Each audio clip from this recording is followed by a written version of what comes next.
Minister, the report produced by the Commission on the Defence Forces received a very positive response, I think, from the public when it was published some 3 months ago. I know you've read it, you're very supportive of it, and I know you're not going to let it gather dust on a shelf, but can I ask you, when do you think you're going to bring proposals to government in respect of the implementation of the recommendations in that report?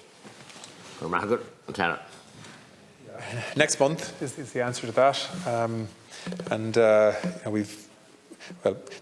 The initial commitment was that we'd do it before the summer recess, and then I've said we'd like to do it in June, so that there's an opportunity to debate it afterwards before we break up for the summer recess.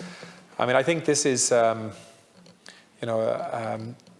this is the most important reform and change to the Defence Forces since arguably the establishment of the state, I would say. I think it's that important.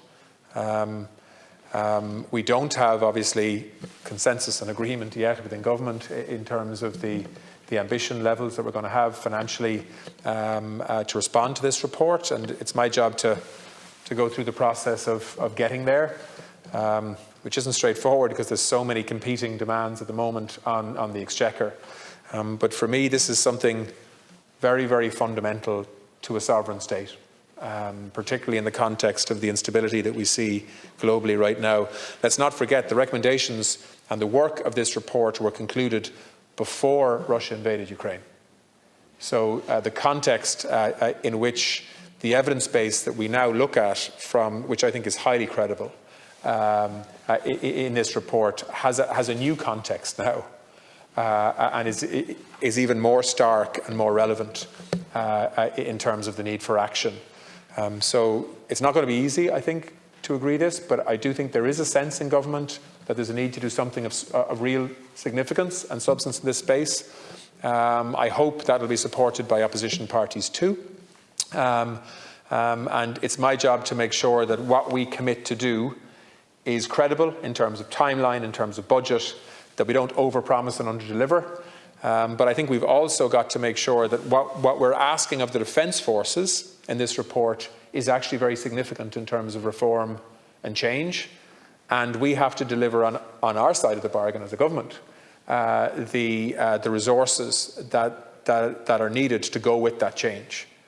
This is about upsizing, modernising, growing in terms of capacity and strength and numbers over a sustained period of time. This simply can't be done except over a sort of a 5 to 10 year period, in my view, to get to where we really need to be. But that's in process at the moment, and I hope that those of you who are interested in defence issues will be vocal during that process, because I think this is something that we need to speak honestly to the public about. I don't believe that we've had an honest discussion with the public on defence issues for many decades in Ireland. And this report, I think, gives us a real focus for discussion. And of course, what we're living through on the continent of Europe at the moment gives us a context that can't be ignored either. Thanks, Minister. I think it is important to emphasise, as you have done, that the world has changed considerably and dramatically since this report was produced. I suspect as well that the world will change even further by the time next month when we stand up here again for defence questions. If you look at the fact that Finland and Sweden have indicated that they're going to join NATO, the map of Europe is going to have changed significantly. The only EU members who won't be in NATO will be ourselves, Austria, Cyprus and Malta. And I'm not advocating that we join NATO. I think Irish neutrality has served this country well.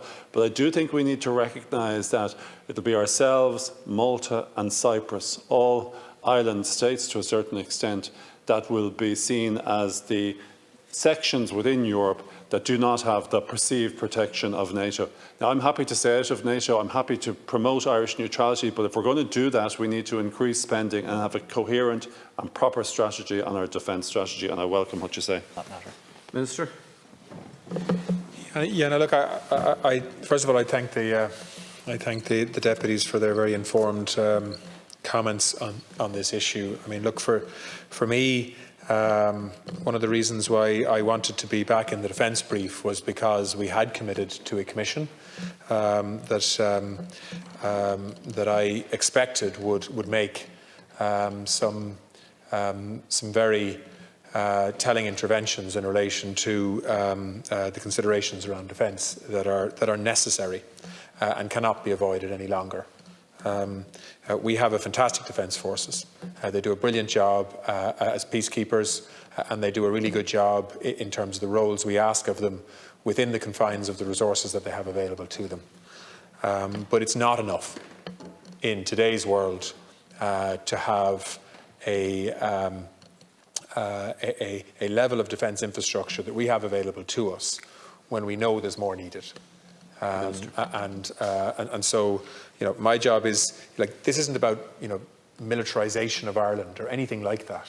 If we move to level of ambition 2, we will simply be moving from spending about a third of what other countries our size in Europe spend on defence to spending about half of what they spend on defence. So we're still going to be an outlier, but at least we will be in a more credible position. Okay.